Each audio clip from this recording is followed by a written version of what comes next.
Hi friends, શિયાળો આવી ગયો છે. હવે દરેકના ઘરમાં કાં તો કોઈના ઘરે ગુંદર પાક બનશે, કોઈના ઘરે સાલમ પાક બનશે, કોઈના ઘરે મેથી પાક બનશે, આદુ પાક બનશે. એવી રીતે જુદા જુદા વસાણા આપણા બોડીને આખું વર્ષ એનર્જાઇઝ કરવા માટે બનતા હોય છે અને આપણે બધા એ લિમિટેડ માપમાં આપણે પણ લેતા પણ હોઈએ છીએ.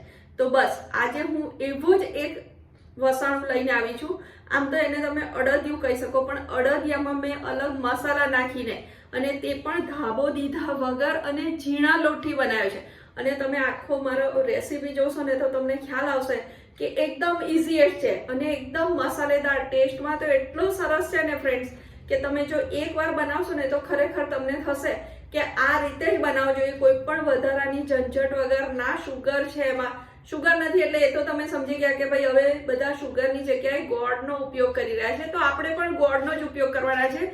પણ શુદ્ધ ગાયનું ઘી, ગોળ, અડદના લોટમાંથી મેં આ જે વસાણું બનાવ્યું છે ફ્રેન્ડ્સ, તમે એકવાર ટ્રાય કરજો. ચલો હું તમને બતાવું કે મેં કેવી રીતે બનાવ્યું છે.